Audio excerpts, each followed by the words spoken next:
Hey, this is Matt once again. We're about to another video, another paid request, this time for Joseph. Thank you so much for that. And for those interested in requesting pretty much any type of videos, topics, reactions, reviews, commentaries, listings, rankings, re-reviews, whatever it may be, feel free to send it either directly to my PayPal or through my Patreon. Both links are down below in the info box. And this is for Club Dread from 2004. It's part of the Broken Lizard group. They did Super Troopers and then Super Troopers 2. They're a comedy group, and Super Troopers I don't mind. This one, there's elements I don't mind.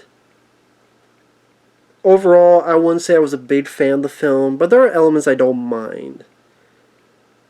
But I will say I kind of wish it was the guys who do Reno 911, like if they were to do like a slasher parody, I would like to have seen that more. And when they have like slasher parodies, I would say I like Tucker and Dale vs. Evil and other films more than this. I know a lot of people find the film absolutely hilarious, and there are moments of entertainment to be had, and there are ideas that I do like. There are scenes that are entertaining. Now the cast, you have Kevin Heffernan as kind of our lead guy. He's the new masseuse in this group. Pretty much staff goes to this island for this big party that's run by Coconut Pete, played by the late, great Bill Paxton. Rest in peace, Bill Paxton. Loved the guy. Loved him in Aliens, Predator 2, Twister. Loved Bill Paxton. He plays Coconut Pete, this singer that for 5 minutes had this hit song called Pina Colada Bird, and then in his eyes got ripped off and turned into Margaritaville by that other guy, and that became a huge hit while he got, in his opinion, the shaft. And I think, I wish Bill Paxton was the lead. I think that would have been cool. This fading rock star who feel he had his chance to shine and he didn't. He had his moment of glory, but it was too fleeting. And so this could be his last chance of redemption. Not so much as fame, but as a different way of defeating and dealing with this serial killer, this slasher. Like Bill Paxton as the lead, and like I already said, I'd be repeating myself, that would have been really cool. But sadly, that's not the case, because this is more about the Broken Lizard group. There's the director who plays, his first name's Jay, I cannot pronounce his last name. And this, he has these big dreadlocks, and he's with a British accent, and he's a tennis instructor. Most of the jokes is about him and his British accent.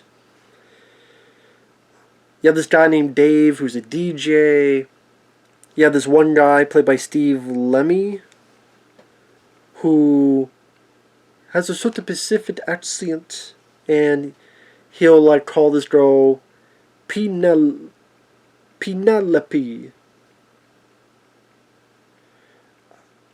There's a few other people as well. There's this guy who's part of the Fun Police. Like I said, they're the staff for all these tourists that go to this island to party, and the whole party's hosted by Coconut Pete, played by Paxton. So one thing leads to another, and there's a killer. A killer that seemed like he's dressed almost as a reject of the killer from I Know What You Did Last Summer. And the killer's killing the staff, not the guests. And another guy who I recognize is MC Daney. He played the prisoner pilot in Con Air. No one gives a flying fuck. Swamp Man. I can't remember his character's name in Con Air. But he's been in other stuff too. He was in An Innocent Man in the third act with the film with Tom Selleck. He's been in quite a few other films. I think he was in Breakdown with Kurt Russell as one of the villains. Yeah, because I think that's the one Caruso tapes his neck in the passenger seat, and Caruso's like, "Where is she?" And it's choking up MC Gainey. I think that's him. He's there as security working for Paxton's character. And once in a while, a funny bit would happen in the movie. Like, for example, there's this maze that's the Pac Man maze where a guy's chased by women and they have to catch him. And if he gets to a point, he'll have a drink and then he'll chase them.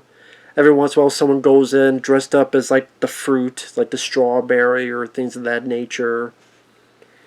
And they're playing like Pac Man music. I thought that was kind of a fun idea. And there's a killer in the maze who chases one of the characters. There's another bit in the film where this woman's being chased and she tries desperately to start this thing up. Like a lot of movies, either trying to find the keys or trying to start. But once she does, it's a golf court. It's a golf cart. So it only goes like 3 miles per hour, so the killer can just walk and catch up to her. They play on the note of the undying killer, the killer that won't stay dead. So it's trying to play on the tropes of the slasher film, and there's some fun to be had there. Some of the actors, I did not mind Kevin Heffernan as the lead. Well, I call him the lead. I thought he did fine. Pretty much his gist is that he's a pacifist, and he's such a good massage guy that when he touches you, you'll feel so good, like you don't have an orgasm.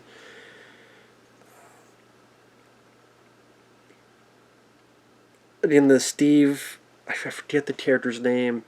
His gimmick is the accent, and he loves to have a lot of fun with D6.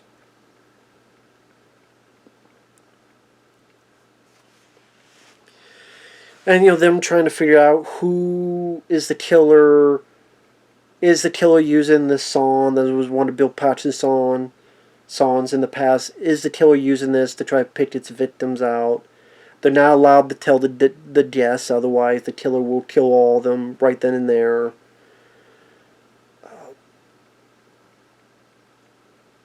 Like I said, I can appreciate some of the ideas, like the ones I mentioned. But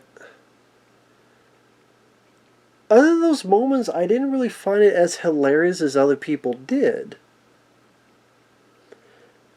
I don't know why. The other actors I thought were alright or meh. Bill Paxton, again, it was fun to see him. There's just that part of me that wished he was the lead.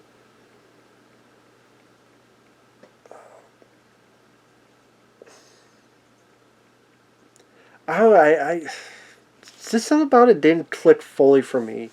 And I realized I have seen this film before. I felt the same way then. And that's the thing with comedy being subjective. I don't know why some things like click and some things don't.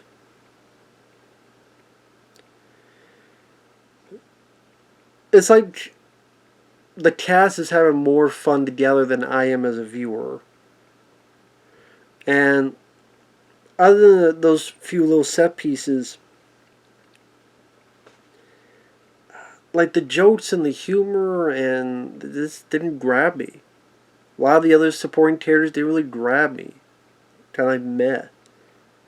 And spoiler alert, Bill Paxton gets killed, and then there's like 30 minutes left in the movie, and there's his body hanging there. I'm like, didn't care for that. I'm like, you got Bill Paxton, you don't want to kill him off with 30 minutes left in the movie? And this is like one of your better actors in the film? That's a bit of a mistake. And I'm not even going to say this is like one of Bill Paxton's best roles. I mean, he's entertaining to a point, but it almost felt like he wanted to do his version of Captain Ron that Caruso did. That's what it felt like. It felt a bit like Captain Ron-ish, his role, his performance. Just without the eye patch. And yeah, I wouldn't put up there with Aliens, Predator 2, Twist, like his other performances.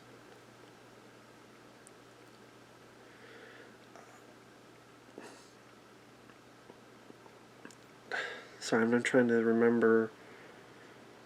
There's one line I remember not minding where the kill is finally revealed, and the guy's like, I always expected you. Bullshit, you did not. You are the bullshit. That did make me laugh, I will admit. And there's a couple decent gore bits. There's a guy's head found spinning as part of the DJ equipment. There's a guy who gets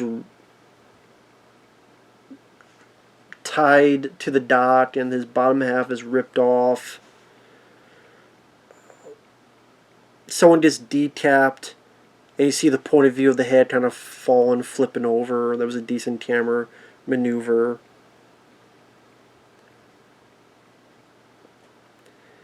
But like I said, I just didn't find it as hilarious as people made it out to be. I don't know if it's just most of the actors didn't jive with me. Maybe because I'm not like a hardcore Broken Lizard guy. Maybe that's why. Like I said, if it was the guys behind Reno 911, maybe I'd be more gung-ho with them and their sense of humor. Because I really like Reno 911 and the like. I don't know,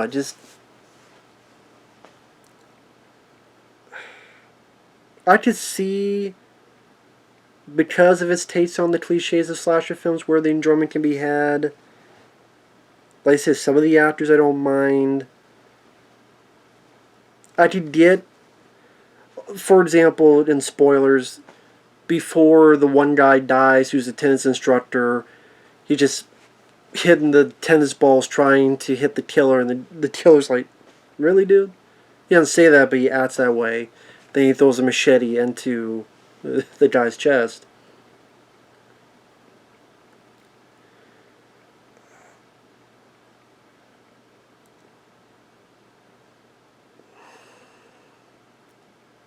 I don't know, I guess it just didn't gel with me as much as others. I don't know how else to put it. I would say I had more laughs out of Student Bodies as a slasher parody than this. Or as a movie taking the piss out of them, I had more fun with Tucker and Dale vs. Evil than this.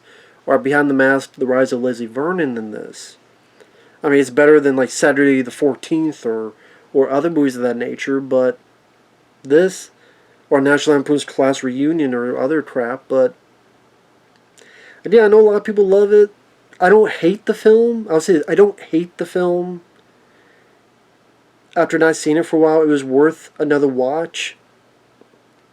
Still cool to see Bill Paxton in there. I wouldn't even say the acting is bad. Just some of them I just didn't jive humor-wise. Like, I just didn't laugh much. Other than, oh, Pap Man Maze, oh, that's kind of funny. Oh, the golf cart, that's kind of funny. Oh, the kill won't stay down here, that's kind of funny. Like, that's kind of my reaction, not laughing. I don't know how else to explain it. But I don't think it's a bad film. If you like films that take a bit of the piss out of slasher films, it's definitely worth a look. Definitely worth a view. It definitely has a cult following. But I guess it's just not a film that's a lot for me. So with that said, thanks for watching. Take care. We'll see you guys later. Bye-bye.